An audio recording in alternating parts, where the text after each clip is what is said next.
chapter 5 is about number theory, and it's really a subject that has been explored for thousands of years because people began to realize certain patterns among numbers.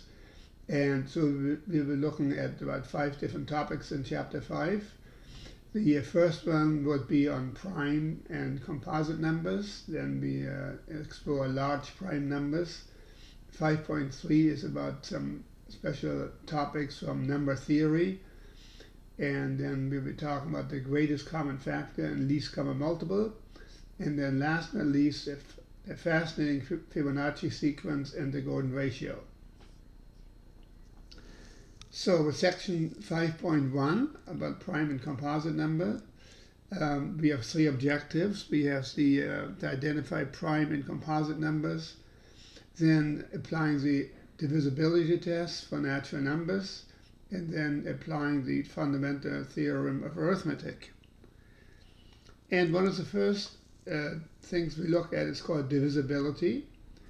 And so here the definition is that a natural number A is divisible by the natural number B if there exists a natural number k such that A equals B times k. And if B divides A, then we write B vertical line A. So, and as an exercise, we're going to look at some numbers here to find the natural number factors. And when we look at number 9, the number 12 has a natural number factors. In other words, what numbers can we divide into 12? Well, 1, and because it's an even number, we can divide it by 2. And 12 is divisible by 3. It's divisible by 4. It's not divisible by 5, but we know it's divisible by 6. It's not divisible by 7, or 8, or 9, or 10, or 11, but it's divisible by 12. So these are the natural number factors of 12.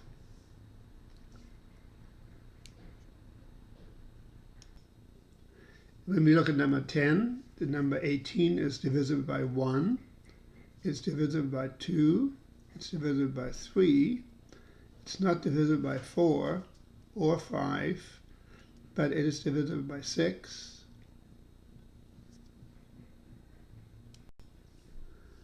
and it's divisible by 9, and it's divisible by 18.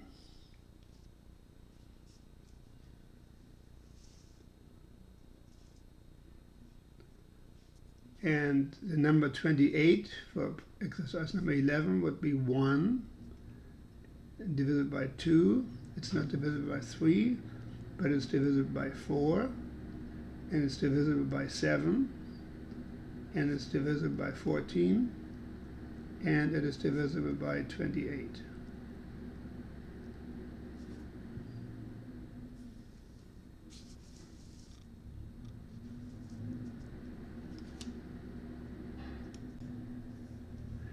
And when we look at number 12, we know that the number is divisible by 1, not by 2 because it's an odd number, but it's divisible by 3 because the sum of the digits is divisible by 3, so it's divisible by 3. And the sum of the digits is also divisible by 9, so it is 9. And it's divisible by 19 as well. And then it's divisible by 57. And of course divisible by 171.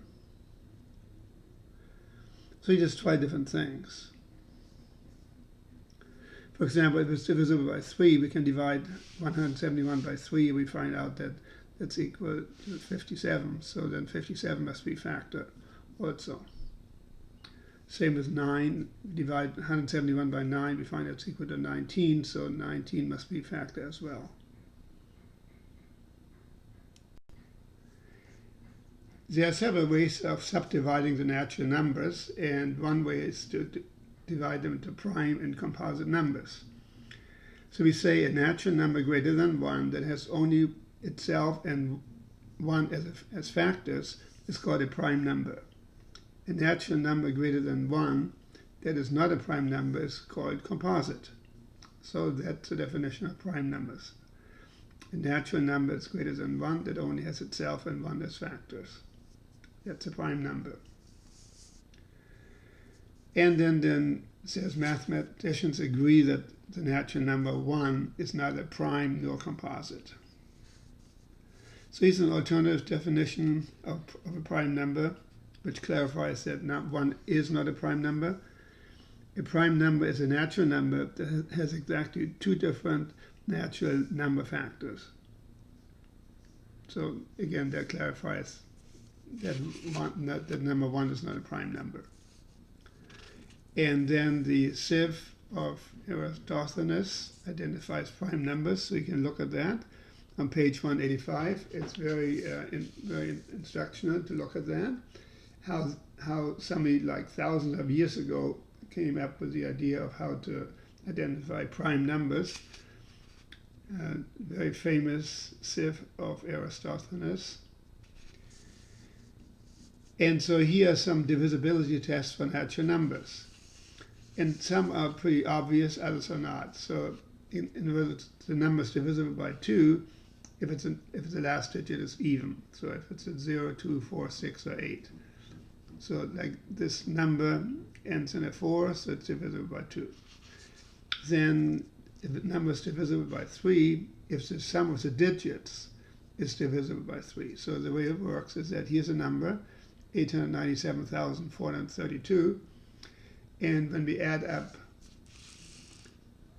the digits, we simply add 8 plus 9 plus 7 plus 4 plus 3 plus 2. That's equal to 33. And so we know that that's divisible by 3. If we don't know that, we take the sum of the digits again, like 3 plus 3 is 6, and we know for sure that it's divisible by 3. And then a number is divisible by 4 if the last 2 digits form a number that is divisible by 4. So we look at 7,693,432. We know it's divisible by 4 because if you look at the last 2 digits, 32, that is divisible by 4. So some very simple tests. Same for 5. The number ends in 0 or 5. So we really know that 890 and 7,635, they're both divisible by 5.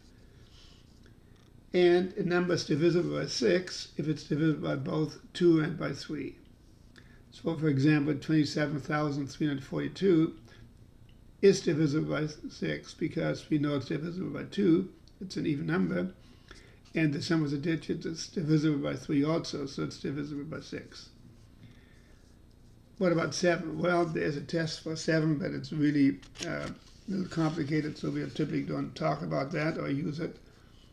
And so a number is divisible by 8 when the last 3 digits form a number that is divisible by 8.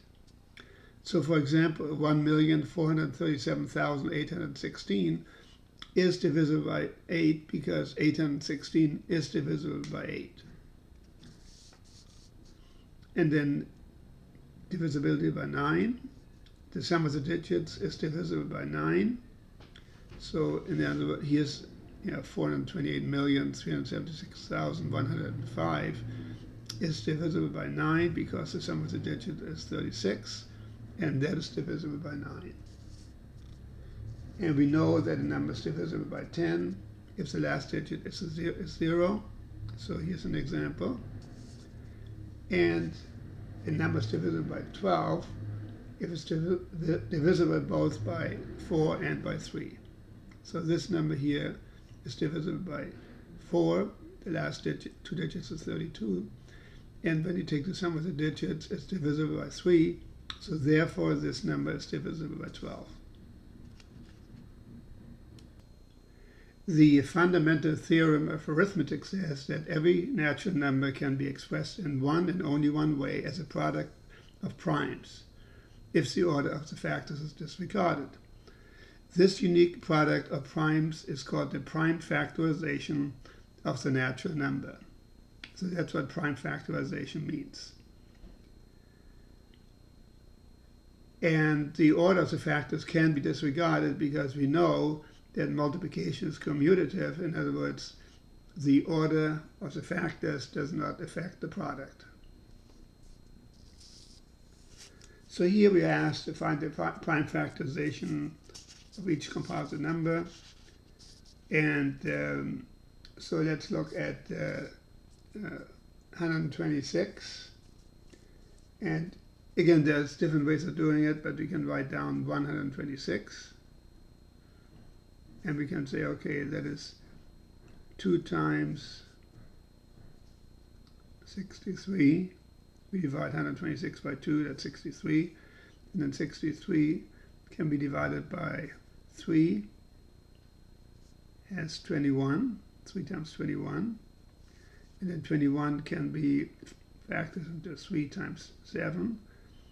So therefore, the prime factorization of 126 equals 2 times 3 times 3 times 7, which is commonly written as 2 times 3 to the second power times 7.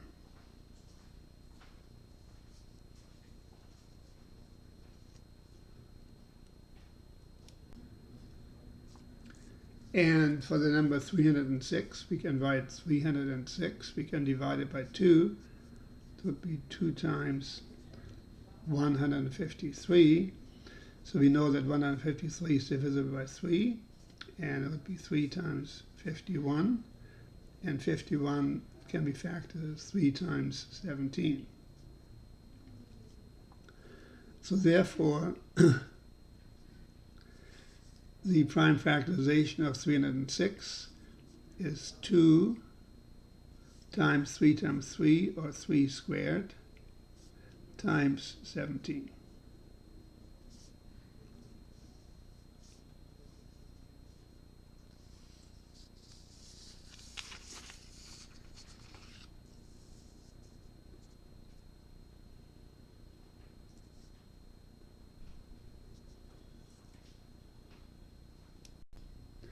For the numbers 1183, as we try different numbers, if it's divisible by 2, obviously not. Divisible by 3, or 4, no. By 5, no. 6, not either. It turns out it's divisible by 7, and it's 7 times 169. In other words, when we divide 1183 by 7, we get 169, and we know that 169 is a product of 13 times 13. So then the prime factorization of 1183 is 7 times 13 to the second power.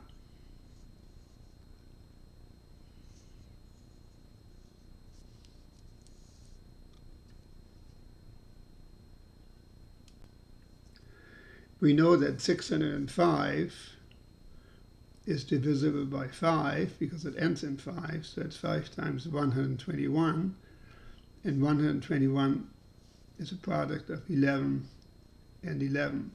So then the prime factorization of 605 is 5 times 11 to the second power.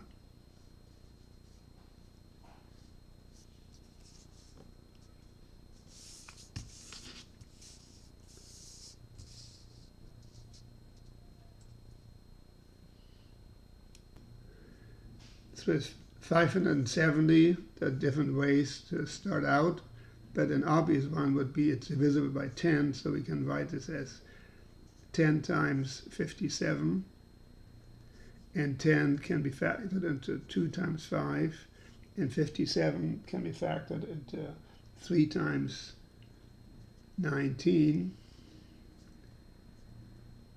So then the prime factorization of 517 is arranging the factor in increasing size. 2 times 3 times 5 times 19. So in this example, we didn't have any factors that repeat themselves.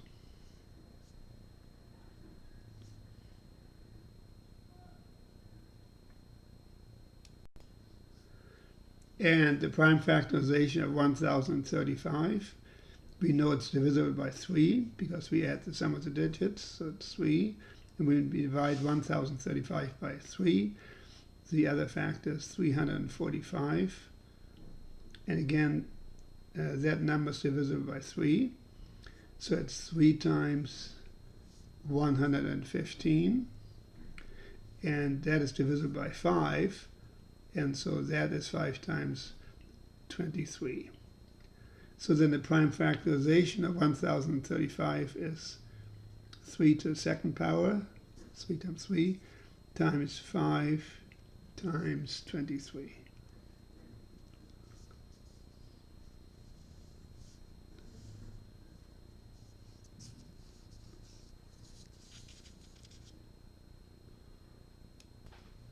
Sometimes it is important to find the number of divisors of a composite number. And to do this, write the composite number in its prime factored form using exponents. Then add 1 to each exponent and multiply these numbers. Their product gives the number of divisors of the composite number. So, for example, let's look at number 57. The number we're looking at is 105. The prime factorization of 105 is equal to 3 times 5 times 7, 3 times 5 times 7, so they each have an exponent of 1. When we add 1 to the first exponent, we get a 2. When we add a 1 to the second exponent, we get another 2. And when we add 1 to the third exponent, we get another 2. And 2 times 2 times 2 is 8. So there are 8 divisors. The number 105 has 8 divisors.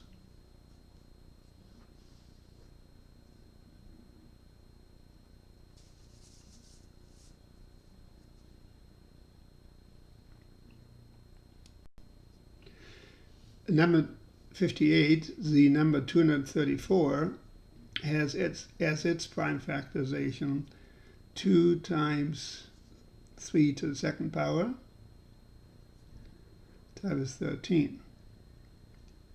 So the exponents are 1, 2, and 1. So when we add 1 to the first one, we get a 2. We add a 1 to the second exponent, we get a 3. We add a 1 to the third exponent, we get a 2. And 2 times 3 times 2 is equal to 12. So there are 12 divisors of the number 234.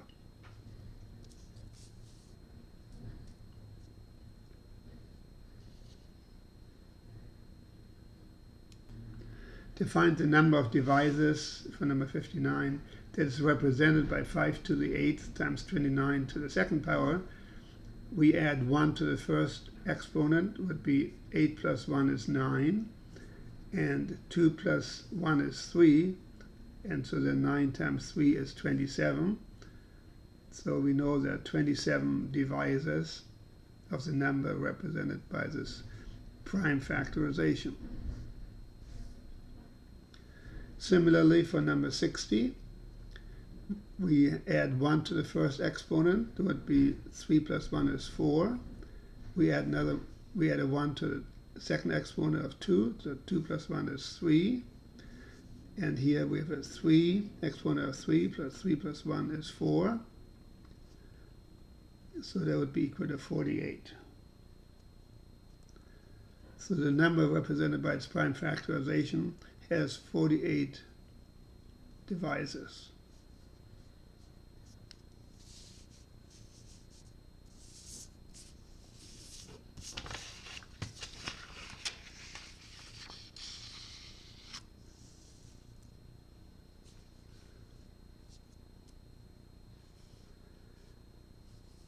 Looking at number 61, so we add 1 to the exponent of 3, that'll give us a 4. And we add 1 to 7, it gives us an 8. And here the exponent is 1, so 1 plus 1 is 2. And that's 4 times 8 is 32 times 2 is 64. So the numbers represented through this prime factorization has 64 divisors. Again, here we're given the prime factorization. We add 1 to the number 4, that would be 5. And to this exponent we add 1, that'll give us 6. And when we add 1 to this exponent we get 4. And that is equal to, 20 times 6 is 120. So there are 120 divisors of the number represented by this prime factorization. This concludes section 5.1.